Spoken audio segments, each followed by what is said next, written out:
Our committee may ultimately decide to make a series of criminal referrals to the Department of Justice, but we recognize that our role is not to make decisions regarding prosecution. The central cause of January 6th was one man, Donald Trump. None of this would have happened without him. He was personally and substantially involved in all of it.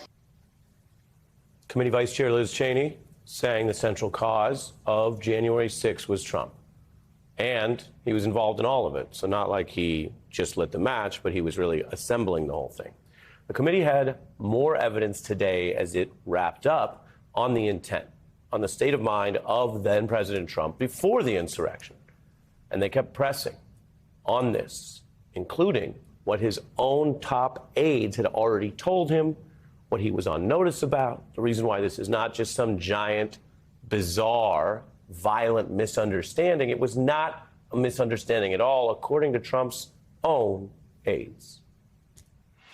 The Dominion voting machines, I saw absolutely zero basis for the allegations. I told them that it was crazy stuff, and they were wasting their time on that. We have a company that's very suspect. Its name is Dominion. With the turn of a dial or the change of a chip, you can press a button for Trump, and the vote goes to Biden. The president kept fixating on this suitcase that supposedly had fraudulent ballots, and that the suitcase was rolled out from under the table. And I said, no, sir, there is no suitcase. Election officials pull boxes, Democrats, and suitcases of ballots out from under a table. You all saw it on television. Totally fraudulent. The point there is the intent. We are back with Attorney Maya Wiley. Thanks for being here on so many topics. When you look at the intent there, this goes to what Liz Cheney all but publicly argued for, which was to make a referral to indict Donald Trump.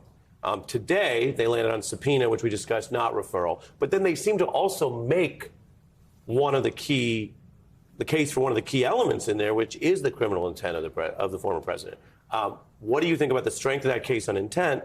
And what do you think about something that in D.C. is kind of known as like classic Democrat, no offense to the party that you ran in once, which is sort of like almost doing it and trying to get credit for doing it, but not just doing the referral, which is what Cheney, as a Republican Democrat, if you will, seemed to be advocating. You know, the thing here is it doesn't require a referral. I just keep going back to the fact that there is plenty of evidence, and anybody else in this country that had this kind of evidence out there in the public eye, witnesses who've made statements, documents, texts, would kick off a criminal investigation, and Donald Trump would be a person of interest in that investigation. So I would say two things. They know that. They definitely know that they can simply make the case as they were doing today in their summation, and that should be some pressure on the Department of Justice to both continue the investigation it's already doing, because we know there is an investigation on fake electors. You can't separate out these other elements, and you certainly can't ignore all the evidence they shared today, which is Donald Trump knowing he lost. We had the Cassidy Hutchinson testimony with conversation with Mark Meadows saying Trump knows he lost. And then watching and seeing just how invested he was, not only in telling folks to march to the Capitol, but in wanting to go with them to keep them empowered, and in refusing to stop the violence. He sat in the dining room and watched unfold, as we also looked at the footage of what was happening in the Capitol, never before seen. That is plenty for an investigation. Yes, they had enough to refer it today. They obviously were thinking more about how they keep the focus and the pressure on Merrick Garland. That's the way I read it. Yeah. No, that makes sense. I understand the nuance you draw there. With regard to what he knew, of course, we've discussed before that if you go into a bank and you say, I am genuinely convinced that's my money, and then you physically take it, it's not a defense to bank robbery.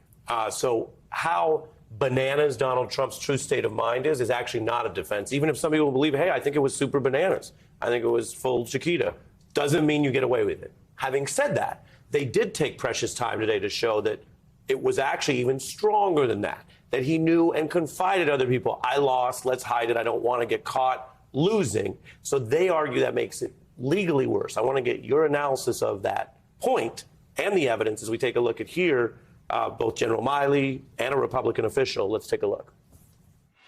So we're in the Oval and there's a discussion going on. And the president says, I think it could have been Pompeo, but he says words to the effect of, yeah, we lost, we need to let that issue go to the next guy, meaning President Biden. I remember maybe a week after the election was called, I popped into the Oval just to give the president the headlines and see how he was doing. And he was looking at the TV and he said, can you believe I lost to this effing guy?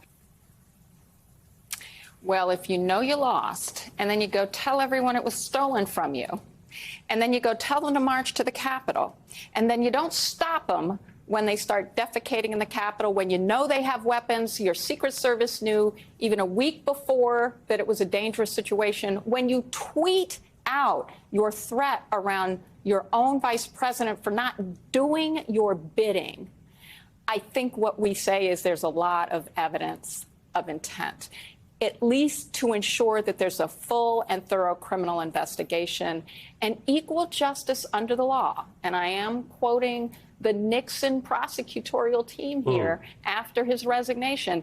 The equal justice under the law requires that no matter your power or your position, you're held to account to the criminal system for any potential violations of our criminal law. That's what we have here. Hey, I'm Ari Melber. Thanks for watching The Beat. I wanted to let you know I'm writing a foreword to the January 6th committee's full report, which is coming out soon from HarperCollins. You can go pre-order the book right now, and it'll come to you first when the report comes out in the fall or whenever the government releases it. Just search Melber Jan 6th on Amazon or your favorite independent book site and click pre-order. You'll be the first to get both the report and my new piece on the coup conspiracy. You can also go to melberbook.com and order it there.